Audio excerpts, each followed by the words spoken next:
ஆண்டவரும் இரட்சகருமாகிய இயேசு கிறிஸ்துவின் நாமத்தினாலே ட்ரூத் ஃபார் வேர்ல்டு சேனல் மூலமாக மறுபடியும் சந்திப்பதிலே மகிழ்ச்சி அடைகிறேன். கிறிஸ்துவுக்குள் பிரியமானவர்களே, இந்த நாளிலும் கூட ஆதியாகமம் 12ஆம் அதிகாரத்தில் இருந்து ஒரு சில வார்த்தைகளை நாம் தியானிக்கப் போகிறோம். இந்த ஆதியாகமம் 12ஆம் அதிகாரம் ஆபிரகாமை பற்றி சொல்லப்படுகிற செய்தியை பற்றி நாம் அறிந்திருக்கிறோம். அதாவது இந்த உலகத்தில் இருக்கின்றதான ஒரு பொதுவான மனிதனுடைய புரிதல் என்னவென்றால், கடவுள் இந்த உலகத்திலே மனிதனுக்கு சுதந்திரத்தை கொடுத்திருக்கிறார். மனிதருக்கென்று உரிமை இருக்கிறது. எப்படி வேண்டுமானாலும் வாழலாம். வாழும் வரை வாழ்க்கையை சந்தோஷமாக என்ஜாய் பண்ணலாம். யாரும் கேட்கக்கூடாது என்ற ஒரு கருத்தியலோடு மனிதன் வாழ்கிறான். இன்னொரு பக்கம் கடவுள் இந்த உலகத்திலே மனிதனை படைத்து மனிதனுக்கென்று ஒரு நியமத்தை வைத்திருக்கிறார், ஒரு கட்டுப்பாட்டை வைத்திருக்கிறார். அந்த கட்டுப்பாட்டில்தான் மனிதன் வாழ வேண்டும். மனிதன் கடவுளுடைய வார்த்தையின்படி தான் வாழ வேண்டும். அவர் சொல்லுகின்ற வார்த்தையை மீறி வாழக்கூடாது என்கிற கோட்பாட்டோடு மனிதன் வாழ்கிறார்கள். இந்த இரண்டையும் நாம் சிந்தித்து பார்க்கும்போது, இந்த உலகத்திலே கடவுள் மனிதனுக்கு சுதந்திரம் கொடுத்தாரா, எப்படி வேண்டுமானாலும் வாழலாம் என்ற ஏதாவது நியமத்தை மனிதனுக்கு கொடுத்தாரா என்றால் வேதம் அதை இல்லை என்றுதான் பதில் கொடுக்கிறது. முதலாய் மனிதனை உண்டாக்கின ஆண்டவர் ஆதாம் ஏவாளை உண்டாக்கி ஏதேன் தோட்டத்தை உண்டாக்கி அவர்களை சுதந்திரமாக வாழ சொல்லவில்லை. நீங்கள் எல்லாவற்றையும் அனுபவிக்கலாம், தோட்டத்தின் முழுமையும் நான் உனக்கு தருகிறேன், எல்லா கனிகளையும் சாப்பிடலாம் என்ற வார்த்தையை சொன்ன கடவுள் அதே நேரத்தில் நன்மை தீமை அறியத்தக்க விருட்சத்தின் கனியை நீ புசியக்கூடாது என்ற ஒரு கட்டுப்பாட்டை வைத்ததை வேதம் நமக்கு சொல்லுகிறது. ஆகவே மனிதனுடைய வாழ்க்கை என்பது கடவுளுடைய கட்டுப்பாட்டில் உள்ளது என்பதை நாம் முதலாவதாக நம்ப வேண்டும். எப்படி ஒரு மாடு கயிறினால் கட்டப்பட்டிருக்கிறதோ, எந்த அளவுக்கு அந்த கயிறு செல்கிறதோ அதுவரை தான் அந்த மாடு மேய முடியும். அதை தாண்டி அதால் மேயக்கூடாது அல்லது மேய்வதற்கு அந்த எஜமான் அனுமதி கொடுக்கவில்லை என்பதை அடையாளப்படுத்துவதுதான் அந்த கயிறு.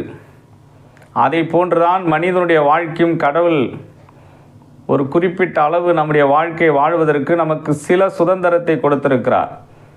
கயிறை விடுகிறார்.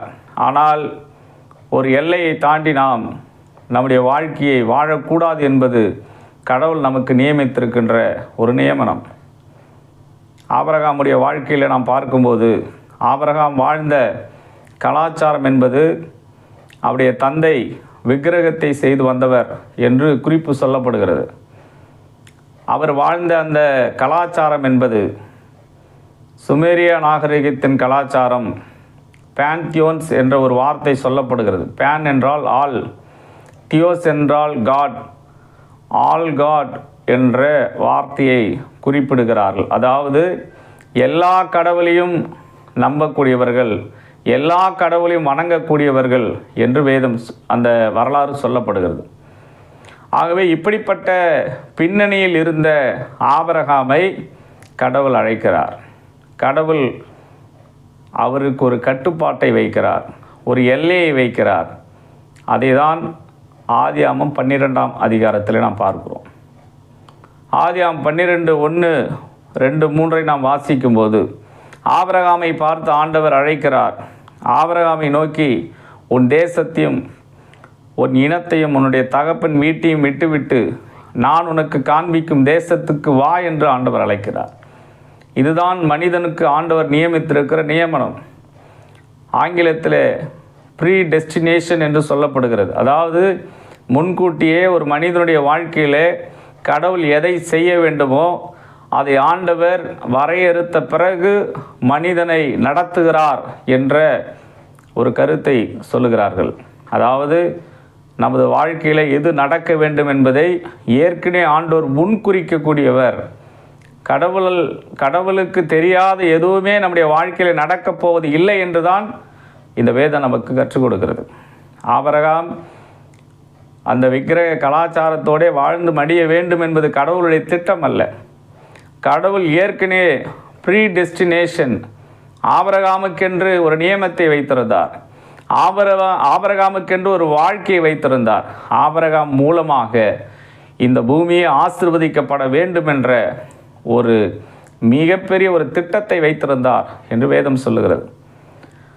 ஆதியாகமம் 12:2-3 நாம் வாசிக்கும்போது 3 விதமான ஆசீர்வாதங்களை ஆபிரகாமுக்கு ஆண்டவர் கொடுக்கிறார்.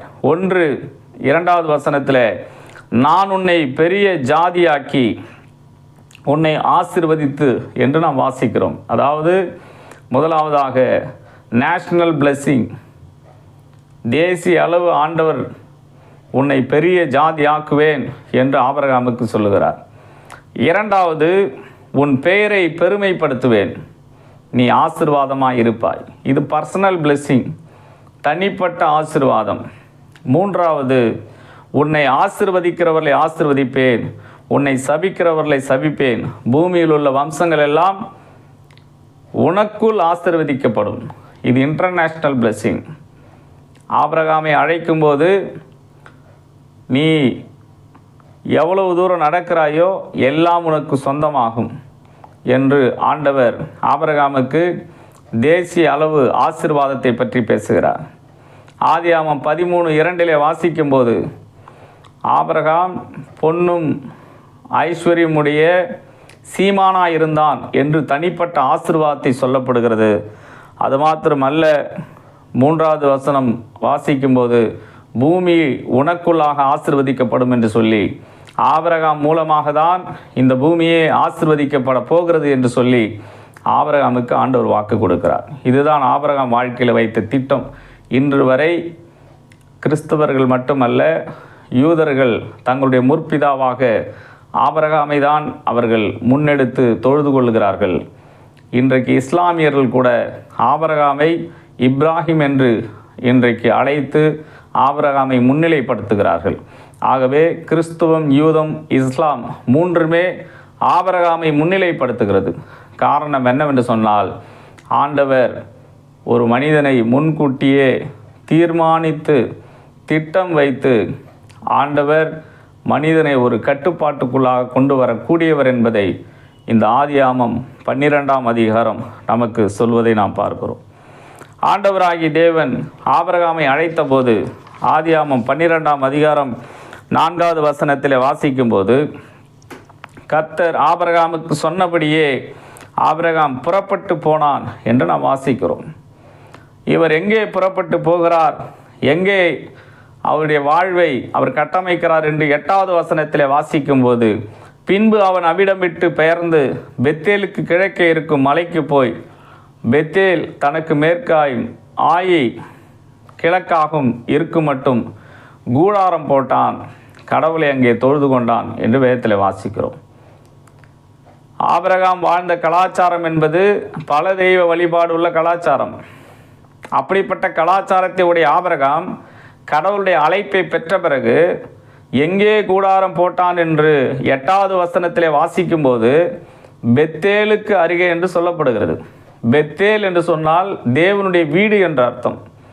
ஆகவே விக்கிரகத்தை விட்டு வெளியே வந்த ஆபிரகாம், பல் சமய கலாச்சாரத்திலிருந்து வெளியே வந்த ஆபிரகாம், தேவனுடைய வீடு என்று சொல்லப்படுகிற கடவுளுக்குரிய இடத்தின் அருகிலே கூடாரத்தை போட்டு அங்கே ஒரு பலிபீடத்தை கட்டி கடவுளை தொழுது கொண்டான் என்று வேதத்தில் வாசிக்கிறோம்.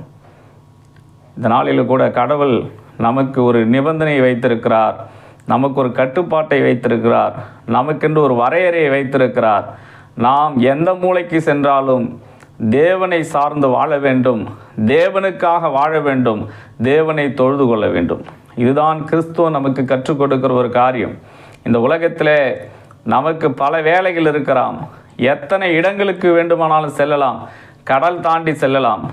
ஆனால் ஆபிரகாமை போல தேவனுடைய வீடு என்று சொல்லப்படுகிற அந்த பெத்தேலுக்கு அருகிலே கூடாரத்தை போட்டதைப் போல, கடவுளுக்கு பலிபீடத்தை கட்டியதை போல ஆண்டவருக்காக நாம் செயல்பட வேண்டும். இன்றைக்கு அநேகர் ஆண்டவரை ஏற்றுக்கொண்டவர்கள் வேலை இல்லாமல் இருக்கிறார்கள், ஜெபிக்கிறார்கள், வேலையை ஆண்டவர் கொடுக்கிறார். வேலையை கொடுத்த பிறகு வேலையை நேசிக்கிறார்கள், கடவுளை விட்டு விடுகிறார்கள். சுகபோகமான வாழ்வை வாழுகிறார்கள், இன்றைக்கு சொகுசான வாழ்க்கையை வாழுகிறார்கள். இன்றைக்கு பணம் பெருக பெருக ஆண்டவரை மறந்து போகிறார்கள். ஆனால் ஆண்டவராகிய தேவன் அதற்காக நம்மை அழைக்கவில்லை.